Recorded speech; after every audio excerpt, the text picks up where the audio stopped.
हाँ, देखिए, आज जम्मू कश्मीर यूटी के अंदर जो कोविड की दूसरी वेव की वजह से जो हालात बने हैं,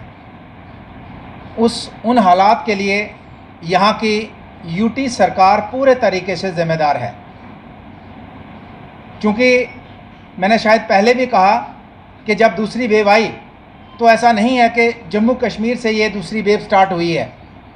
ये महाराष्ट्र, दिल्ली जैसे बड़े शहरों से स्टार्ट हुई और लगभग 2-2.5 महीने पहले ये स्टार्ट हुई और एक किस्म का अलर्टनेस हमारे सिस्टम में आनी चाहिए थी। हमें एक संदेशा एडवांस में आ गया कि सिचुएशन आपके यूटी के अंदर भी ऐसी हो सकती है, आपको संभलने की ज़रूरत है। बावजूद उसके हमारा यूटी प्रशासन नहीं संभल पाया। और मैं ये भी कहना चाहूँगा कि जो इक्विपमेंट, जो फैसिलिटीज़, जो फंड्स पहली वेव के बाद चाहे पीएम केयर से आए या दूसरे और किसी तरीके से आए, उन चीज़ों का, उन इक्विपमेंट्स का, उन फैसिलिटीज़ का लोगों को आज फ़ायदा क्यों नहीं हो रहा है, ये एक बहुत बड़ा सवालिया निशान है। हम ये चाहते हैं कि उन लोगों की ज़िम्मेदारी फ़िक्स की जाए, रिस्पॉन्सिबिलिटी फ़िक्स की जाए जिन लोगों की वजह से पिछले 1 साल से वेंटिलेटर आए हैं, ऑक्सीजन जनरेटर प्लांट के लिए फंड्स आए हैं या जनरेटर्स आए हैं, वो हॉस्पिटल्स के अंदर इंस्टॉल क्यों नहीं हो पाए। और आज अगर डेथ्स हो रही हैं तो आपके हॉस्पिटल्स के अंदर, चाहे जम्मू का बड़ा हॉस्पिटल हो, चाहे डिस्ट्रिक्ट लेवल पे हो, वहाँ आपके वेंटिलेटर्स आज भी काम नहीं कर रहे हैं। अगर बात करें कि मैं यूटी सरकार को रिस्पॉन्सिबल क्यों इसको मान रहा हूँ, उसकी गैर जिम्मेदाराना जो ये सिस्टम है उसके प्रति बोलने की आवश्यकता क्यों बनी, क्योंकि अगर बात करें, यूटी सरकार जो है ये क्लेम करती है कि हमारे 47 ऑक्सीजन जनरेटर प्लांट जो हैं ये जम्मू कश्मीर के अंदर वर्किंग में हैं। लेकिन बात करें, जो सरकार में बैठी हुई पार्टी है बीजेपी, अक्सर ये क्लेम करते थे कि हमारा हक जो है ये कश्मीर वाले ले गए। हालांकि ये मौत का आंकड़ा है, ये जीने मरने का सवाल है, ये कश्मीर का भी कोई साथी नहीं इस बीमारी के वजह से मरना चाहिए और ना जम्मू से। लेकिन अगर रियलिटी की बात करें तो 47 में से 12 ऑक्सीजन जनरेटर प्लांट जो हैं ये जम्मू के अंदर हैं और 34 कश्मीर के अंदर हैं। और 13 में से एक नारायणा हॉस्पिटल का जो प्राइवेट है।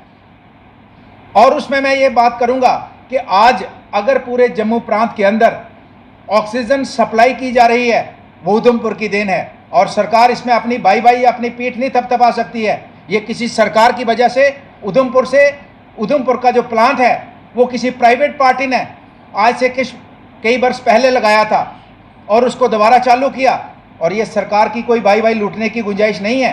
सरकार अपनी पीठ थपथपाएगी कि ऑक्सीजन आज सप्लाई हो रही है तो सरकार की वजह से हो रही है, ऐसा बिल्कुल नहीं है। ये प्राइवेट फर्म है और उधमपुर में ही एक यहाँ पे जनरेट की जा रही है और जिसकी वजह से पूरा जम्मू प्रांत आज दावे से कह सकता है कि हमारे हॉस्पिटल के अंदर जहाँ भी है, प्राइवेट है या सरकारी, वो दावे से कह सकता है कि हमारे पास ऑक्सीजन है। मानिए अगर ये प्लांट नहीं होता तो क्या हालात होते आज जम्मू के अंदर, क्या सिचुएशन होती है हमारी।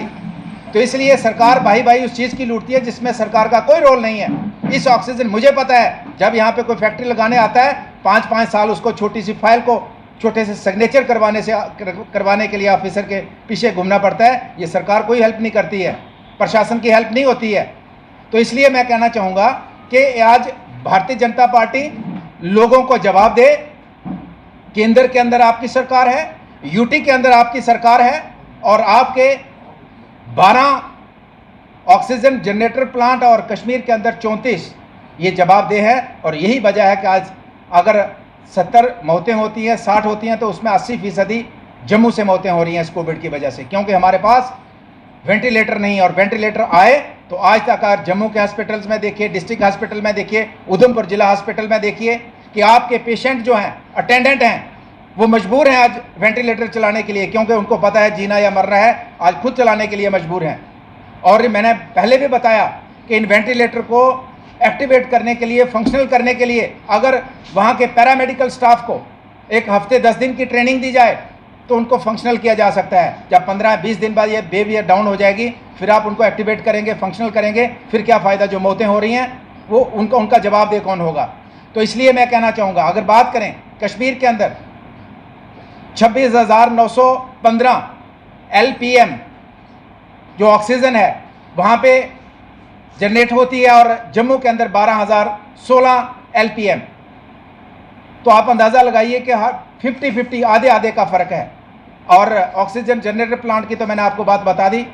फिर आपको PM केयर में लोगों ने पैसा दिया, ये सरकार का पैसा नहीं है, लोगों ने पैसा दिया PM केयर फंड में कि लोगों को हेल्थ फैसिलिटी, अगर देश की सरकार के पास नहीं है, फंड्स नहीं है, तो हम देते हैं, तो फैसिलिटी प्रोवाइड कीजिए। आप एक साल से 1.5 साल पहले तो PM केयर का पता ही नहीं है कि इतना पैसा आया। उसके बाद अगर कुछ आया तो आपका आउटपुट क्या है?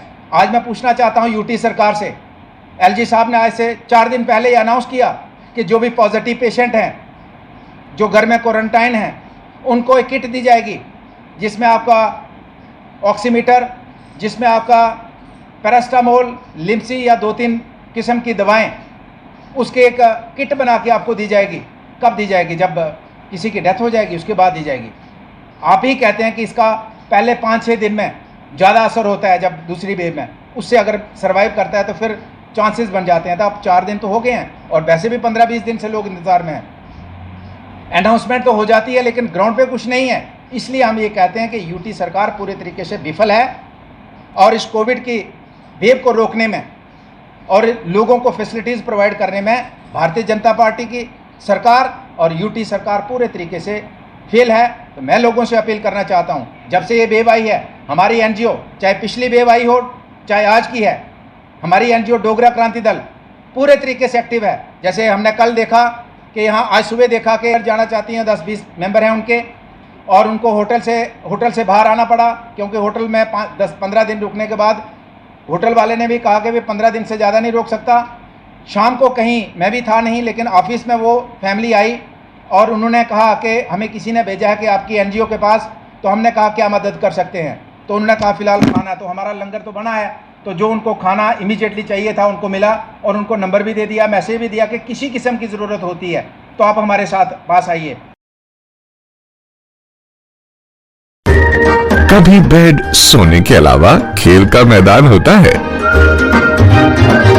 खाने की मेज पर खाने के अलावा अपनों का साथ होता है। इसीलिए तो हम कहते हैं कि एक मकान घर तब बनता है जब वो KS फर्नीचर से सजता है।